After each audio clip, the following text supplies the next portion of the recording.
नमस्कार। कभी ये सोचा है कि जिंदगी में जो भी सफलता, खुशी और दौलत मिलती है, वो आखिर कौन तय करता है? आज हम एक ऐसी ही दिव्य शक्ति के बारे में जानेंगे जो ये तय करती है कि किसके हिस्से में क्या आएगा।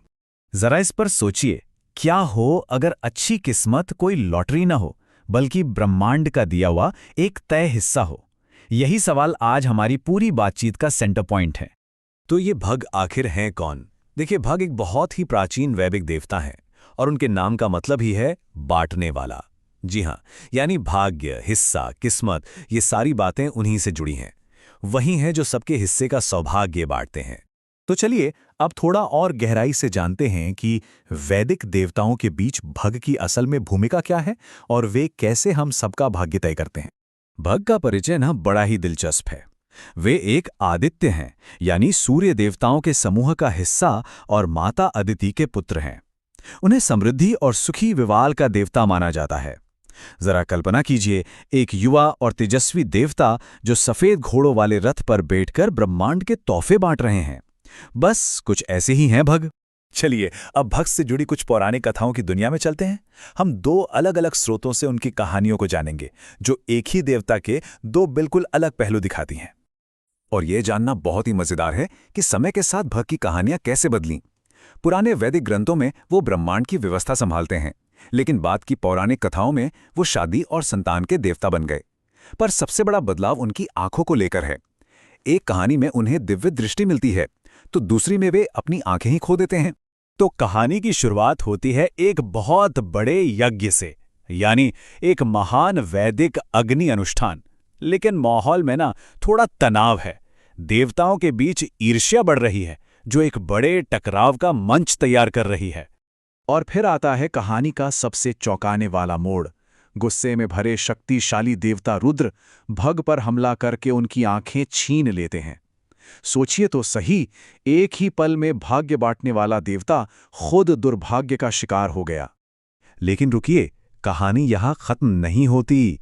भंग को उनकी दृष्टि वापस मिल जाती है, और ये हमें सिखाता है कि किस्मत कितनी भी खराब क्यों ना हो जाए, वो पलट सकती है। ये उम्मीद की एक बहुत बड़ी निशानी है कि खोया हुआ सौभाग्य भी वापस पाया जा सकता है।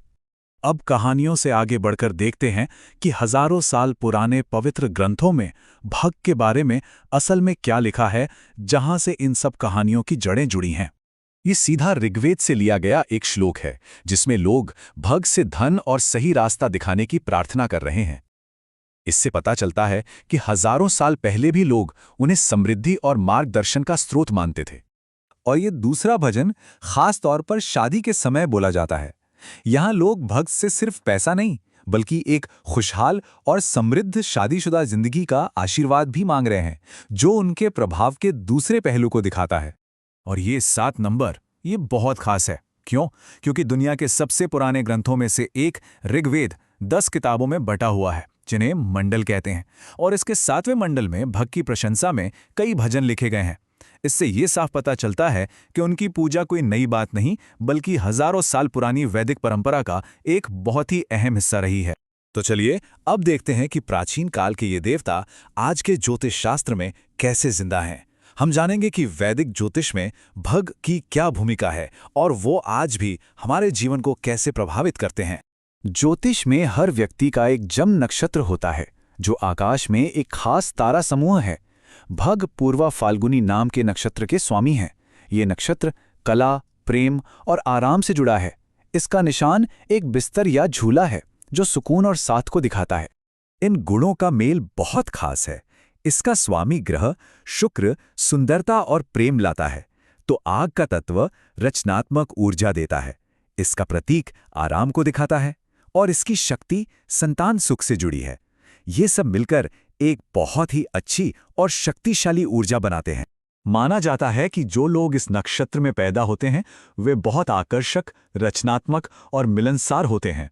शुक्र ग्रह के असर की वजह से वे जीवन में आराम और सुंदर चीजों को काफी पसंद कर सकते हैं। यह भग की ऊर्जा का ही एक मानवीय रूप है। तो सवाल ये है कि हम इस शक्तिशाली ऊर्जा से कैसे जुड़ सकते हैं। ज्योतिष में कुछ आसान उपाय बताए गए हैं, जैसे मंत्र बोलना, खास चीजें चढ़ाना और कुछ विशेष श्लोकों का पाठ करना। माना जाता है कि इससे भग की सकारात्मक ऊर्जा आकर्षित होती है और जीवन में संतुलन आता है। और अंत में ये सवाल आपके लिए, अगर भाग्य सच में ब्रह्मांड का दिया हुआ एक हिस्सा है तो हम अपने उस हिस्से को पाने के लायक कैसे बने?